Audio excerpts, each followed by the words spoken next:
Well, good afternoon, everybody, and thank you so much for joining us. This is welcome back to another episode of Field Transmissions. We are so excited to have you back with us for our first episode of 2022. And I am today joined by a very special guest who I'm sure a lot of you are very excited to hear about, and I know I was very excited to have him on today, and that is Dr. Jorge Carrión. How's it going, Jorge? Hi, Adam. I'm very happy to share with you this live stream, and of course, happy to share some of the experiences of our research expedition. Great.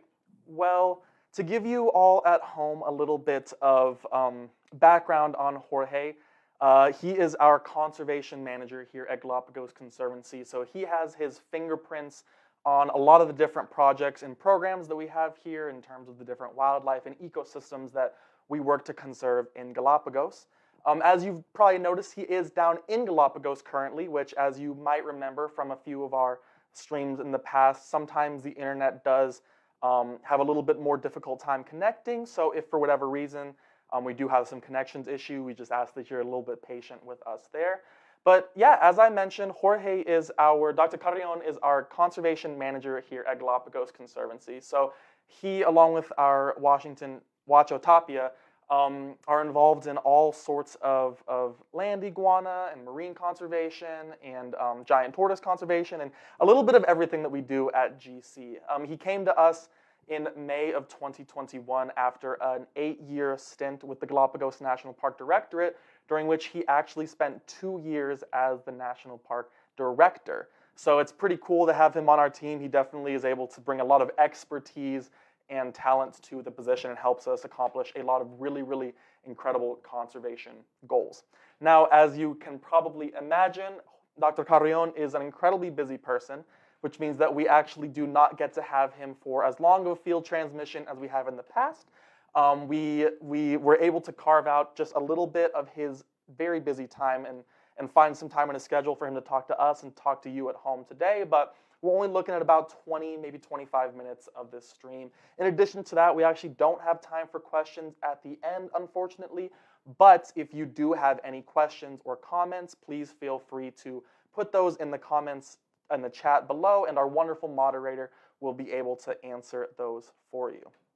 Now, without further ado, let's get into the conversation of the day. So, as I'm sure a lot of you know, if you are longtime followers of us or if you've been paying attention to the news, very recently, Wolf Volcano on Isabela Island erupted unexpectedly.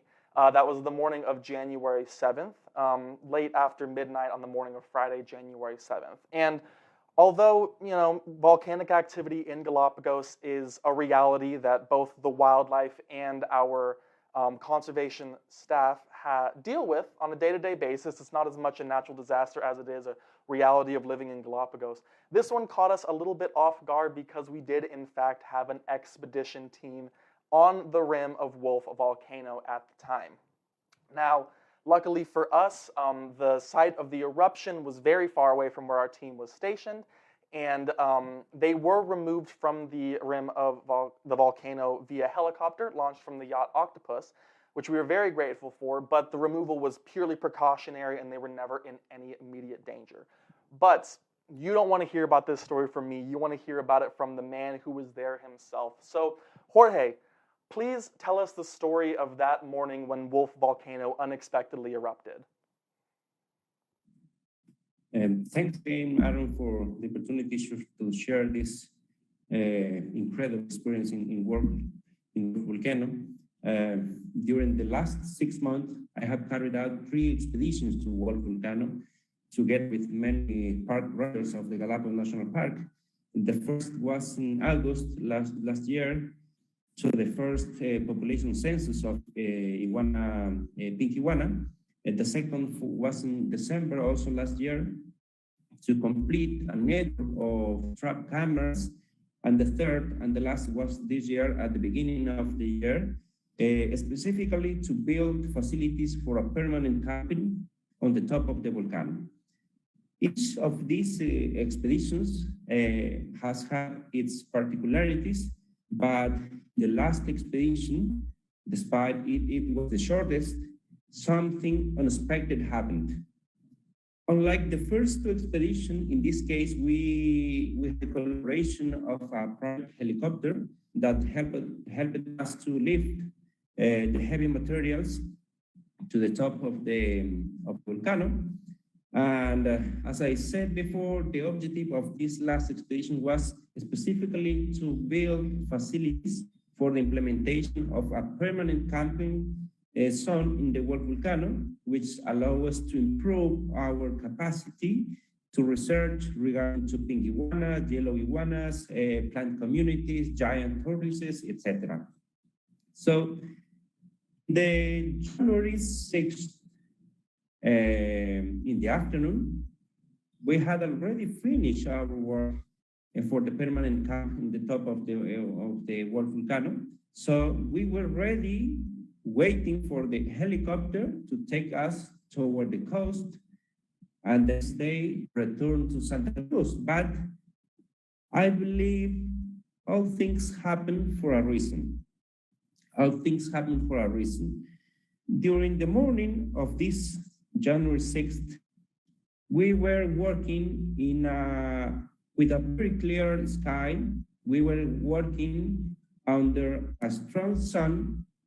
By the contrast, in the afternoon was extremely cloudy. Okay, so this afternoon the helicopter could not reach to the top of the volcano because of very, very cloudy weather. So our plan to go to the coast this afternoon changed, and we decided to walk down the next day because the boat will be waiting for us in the coast at the morning of the next year to return to Santa Cruz. But it was that night that the unexpected happened. It was approximately at midnight when Mr. Novarino Castillo was the most experienced people in this expedition. Mr. Novarino Castillo started to wake up everyone, telling us, wake up, the volcano is erupting, but with a very calm voice, as usually for Mr. Novarino Castillo. My first thought was, when I was still like, eyes closed, Mr. Novarino is talking with us to get up and start walking the coast. However, when I opened my eyes, still inside my tent, through the tent, I could see an extremely bright light in direction of the volcanic crater. So then my thought changed.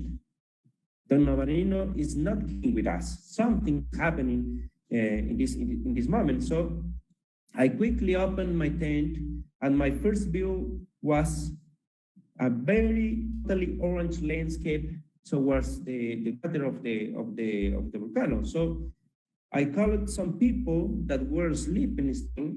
The tent, for example, the tent of park ranger, Jean-Pierre Cadena, was very close to my tent. So I called him, Jean-Pierre, wake up, the volcano is erupting. And Jean-Pierre was so exciting also. Really? Are you talking? Are you really? So yes, we were all hallucinating in this moment. But our first step was to identify the source of the eruption with the aim to assess our risk level in this moment. For that reason, we walked immediately to the edge of the crater, approximately 100 meters from our campment, 4 or 3 or minutes walking, and then we verify that the eruption source was in the southern flank of the volcano, and that the wind carried the ash and the gases to the west of the volcano. It gave us absolute peace of mind again. So in case of a real emergency, we are always equipped with a satellite phone that allow us to communicate immediately with our team in Santa Cruz, for example. So once we verify the source of the eruption, considering that we were safe, our next step was just to enjoy that spectacle that Wolf offered us in a first row seat and in a unique position that nobody else had in this moment. I said again, things happen for a reason. It was unexpected. Of course, it was unexpected, but not unlikely, because eruptions are part of the history and the present of Galapagos Islands. Landscapes that we enjoy right now are product of volcanic activity. The rare and unique species that we have in Galapagos are those that survive in this corner of the world of full volcanoes. And of course, as usually, I start with my camera. I take my tripod, I take my camera, I take my lenses and went to the edge of the crater to enjoy the unique moment. On certain moments, not in this expedition, but in previous expeditions to Wolf Volcano as well, in the most difficult moments, in the most difficult situations, I have asked myself, Jorge, why you complicate your life? Why did you bring your camera back? It's very heavy. However, once you reach the top of the Wolf Volcano, you feel absolutely happy that you made that effort, because you can record unique moments. And in fact, in this last expedition, I was thinking not to bring with me the camera back, but finally I bring with me the camera back, and it was an special and unique experience. Yeah, and I think it's, especially as you were mentioning, things happen for a reason. And thanks to you having your camera on Wolf Volcano, even though it's heavy and I'm sure you get tired of carrying it with you, you were able to bring us some incredible images, as well as the video that I was just playing there of, as Jorge said, a front row seat to one of the most incredible natural phenomenons that we have, not only in Galapagos, but around the world. And I think that it's also really cool to point out the fact that Dr. Carrión is one of the world's leading experts on the Pink Land Iguana. As he mentioned, this is his third expedition up there. He has been working around the clock to find ways to conserve this critically endangered and incredibly beautiful reptile. And for him and the entire expedition team that was also staffed with members of the Galapagos National Park Directorate, our ranger partners that we work with as well, to be able to experience firsthand the situation, the type of survival that the Pink Land Iguana has had to survive with in terms of volcanic activity for its entire existence, I think is pretty incredible.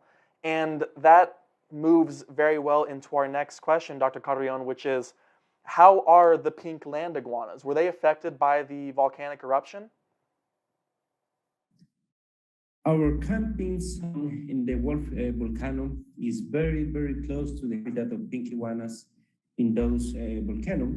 So the risk evaluation we made for us was also useful to assess the risk for the pink iguanas as well, considering the eruption was in the southern flank and the population and our camping zone is in the northern side. Lava flows, ash, or gases of this eruption did not represent any risk for the pink iguanas population, because the last eruptions in Wolf Volcano happened in the southwestern flank. It is almost covered with lava flows and very, very little vegetation gaps. For this reason, the eruption on this flank, they don't represent risk for yellow iguanas, for giant tortoises, because the animal density on this flank of the Wolf Volcano is almost zero. So in conclusion, regarding pink iguanas, the current eruption of Wolf Volcano doesn't represent any risk for their population. Well, that is great to hear, and I'm sure all of those tuning in at home are so happy to hear that the eruption, which again is a reality of life on an active volcano, is not threatening the estimated 211 remaining members of the Pink Land Iguana species, but also the many other plants, animals, tortoises, birds, incredible biodiversity that also lives on Wolf Volcano on Isabela Island. One of the things that I think is really interesting about that is that, as Dr. Carrión mentioned, the density of wildlife lives far away from where the eruption took place, which, you know, they probably know exactly where the eruptions are going to happen too, and they know to stay away from that part of the volcano. So it's so good to hear that you all were safe, and that, of course, the wildlife that you were up there to study is safe as well. Now, the last question that I have for you before I let you get back to your busy schedule is, now that we know that the iguanas are safe and unaffected by the recent and ongoing eruption at Wolf, what are the next steps for the conservation of this critically endangered species? What's next for the Pink Land Iguana? Well, we have been working Pink Iguana for many years, since we were part of the Galápagos National Park with Huachotape, for example. However, now, as Galápagos Conservation Team, we have increased our participation in the research with the aim to be able to suggest to the Galápagos National Park to suggest management measurements for the restoration of the pink iguana population. We have implemented a network of trap cameras that will allow us to learn more about the ecology and the biology and of course the threats that the pink iguana has currently. We have already analyzed thousands and thousands of pictures from camera traps, and they suggest fur cats are the main threat not only for pink iguanas, but also for yellow iguanas, also for snakes, also for land birds. Feral cats are the main threat right now in the Wolf Volcano. We have also the first register of the iguanas in their nesting zone, okay? This is a very special and good news. However, the road is just beginning to research to reach our goals to restore the pink iguanas population. And in general, our objectives are to recover the Wolf volcano ecosystem in general. To accomplish this goal for this year, a permanent research team will be monitoring the pink iguanas population during all the year, recording information about their ecology, reproductive biology, and of course, the threats that these iconic reptiles has right now. Well, that all sounds so exciting. And I know that for me, and I know that for a lot of the viewers at home, the camera traps and the photographs and the video that you've been able to bring home from those traps has been just one way that we've been able to connect with these very remote ecosystems and the wildlife that lives in them. And I know that you have looked at thousands of photographs, and I know that you probably have thousands and thousands more to review. So we very much appreciate you giving us your time today. The research and the ongoing conservation work on behalf of the Pink Land Iguana and the wolf ecosystem in general is only possible thanks to supporters and viewers and followers like you watching today. We are so grateful for your support, your ongoing interest and support for our conservation of the Pink Land Iguana, of giant tortoises across the archipelago, and of course of the new marine initiatives that we are launching this year. I think I can speak for Dr. Carrión and for Huacho and the entire Galápagos Conservancy team when I say thank you for everything that you've helped us with, and we need your help to keep going and keep fighting to save these incredible species. But with that being said, Dr. Carrión, again, thank you so much for joining us today on this episode of Field Transmissions. I know that you got a lot to get going. You got a lot to get to, so I appreciate you carving some time out of your day for us today. Thank you to those viewers at home for tuning in and for your continued interest in our work. Once again, Jorge, thank you so much for tuning in. Thank you for all of you at home for joining us for this episode, this shortened episode of Field Transmissions, and we will see you next time. Bye, everyone. Thanks, Aaron.